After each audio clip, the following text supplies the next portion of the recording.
Hello there! In this series of videos I'm going through every single canon use of the Force. You might consider them Force powers. I've not considered them powers. I did a whole monologue on that in the previous video, card in the top right. That was part 1, it was the Jedi and generic light side. This is part 2, which is Sith and generic dark side.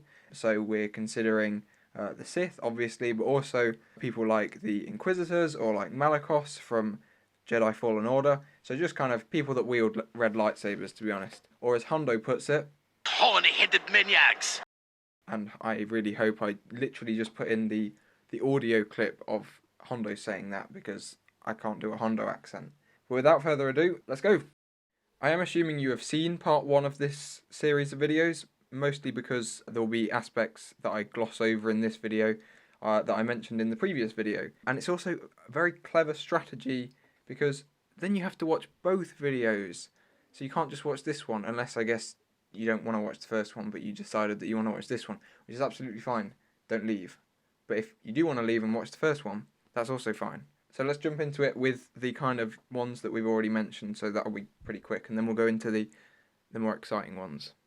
Let's start off with the abilities that I've already mentioned in the previous video, so I don't need to describe them, I'll just list them. We've got telekinesis, mind probe, visions, disturbances, or the ability to sense disturbances, resilience, sedation or sleep, physical enhancements, attuned sensors, and tutor menace. Tutor menace being what Vader uses to block the blaster bolt which Han fires at him. Now on to the uniquely dark side Force abilities. I'll start with the ones that people are most familiar with, and I will briefly talk about Force Choke, although I would consider it telekinesis, and I did talk about it in the previous video. It's pretty iconic. Basically, the user chokes the target with the Force. Moving swiftly on to Force Lightning. Force Lightning is probably the most iconic dark side Force ability in the whole of Star Wars. Obviously, loads of practitioners, but they include Snoke, Count Dooku, and of course your boy Sheev Palpatine. It was Sheev's absolute favourite Force ability. He would use it on anyone he could. He might even use it to like shake hands with someone, rather than shaking hands because of social distancing, Force Lightning. But no, whenever someone had upset him, whenever he was grumpy with someone, had a bad day, nothing quite got rid of that stress like Force Lightning. Vader obviously didn't use Force Lightning, his suit couldn't handle it. There were 2 variations of Force Lightning. There was the one that we're all familiar with, where the user shoots lightning at the target, normally at their hands, although I don't see any reason why they couldn't shoot it out of any other part of their body. And it could be multiple colours, it could be blue, green, yellow, or red, although it is possible it could be another colour. We've just not seen it in canon.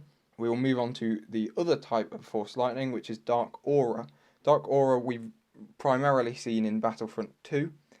I think it's Palpatine's second ability, and basically the user creates almost a swirly cloud thing of dark side energy around them, and it kind of has like static electricity in it, so that's really what it does. It's described as a malicious dark side energy cloud or field around the user, which can slow and hurt the people in the vicinity that it's used on. Now on to Force Drain. Force Drain was the ability that we saw Palpatine use in Episode 9, where he sucked the life force out of Kylo and Rey, although it was Ben and Rey at that point. I like to see it as almost the opposite of Force Heal. So whereas Force Heal, the user chooses to give some of their life force to another creature or person to heal them, in this case, someone actively takes the life force from another person or creature.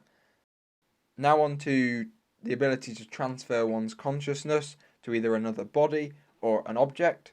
Obviously, Palpatine does this at the end of Episode 6. He's thrown down the reactor shaft and he transfers his consciousness to a clone on Exegol, which is how he survives the fall down the pit in Episode 6. We've also seen Darth Momin do this in some of the Charles Soule comics. There's a mask that contains his consciousness.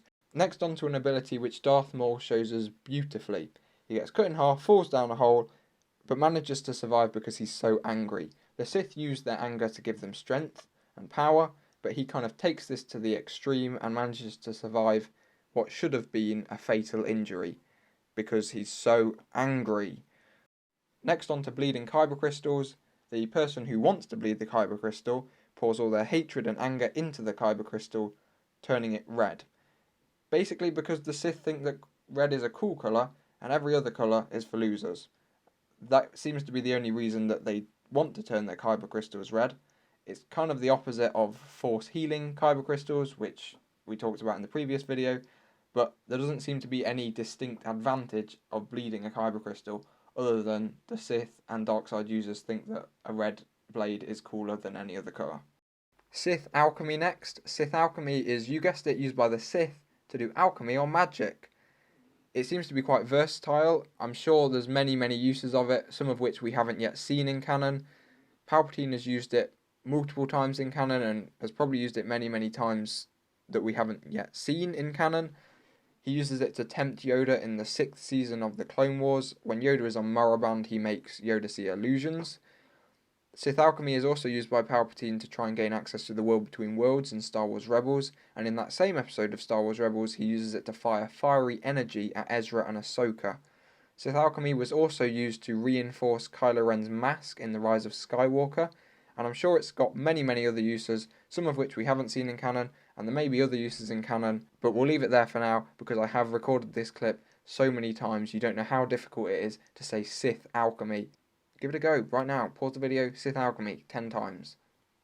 Because I've said it more than 10 times. I must have said it like flipping 50 times. Give in to your anger.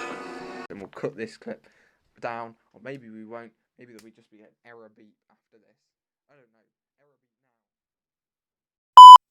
now. Next we have midi-chlorian manipulation. Midi-chlorian manipulation is the force ability or power that Palpatine talks about in his little speech to Anakin during episode 3.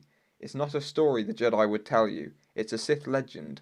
Darth Plagueis was a Dark Lord of the Sith, so powerful and so wise he could use the Force to influence the midi-chlorians, to create life. He had such a knowledge of the dark side that he could even keep the ones he cared about from dying.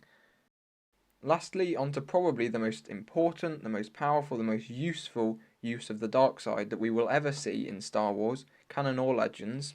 It's known as Force Base Drop. It is used by Palpatine in Episode 9, The Rise of Skywalker. We see him use it at the end, and really he uses it because the Sith cultists, as much as they might be loyal to him, are not good with their music taste. So when he gets fed up of their chanting, he can drop the dark side bass and really amp up the rave on Exegol.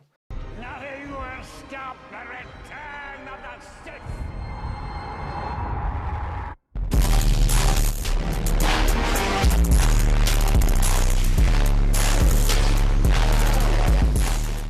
We've not seen anyone else use it, but that may be that it's just so powerful that only Palpatine has managed to obtain such power, and that is after he has drained Rey and Kylo, or Ben, of their energy using Force Drain, which we mentioned earlier. But Force Base Drop, the most powerful Force ability ever seen in Star Wars. Thanks for watching. Remember to, if you haven't already, like the video, it's completely free. Subscribe to the channel, also completely free. Watch any of the other videos that I've made, especially the ones in this playlist. I hope that you'd watch episode 1 before episode 2, but if you haven't, that's fine. Go watch episode 1 after this, I guess. And watch episode 3 at some point, unless it's not out yet, in which case you're going to have to wait till it's out. But I appreciate you being early. Comment down below any force powers or uses that I've missed, because I'm almost certain I will have missed some, because there is a lot of them. And yeah, that's all. Thanks for watching. Bye.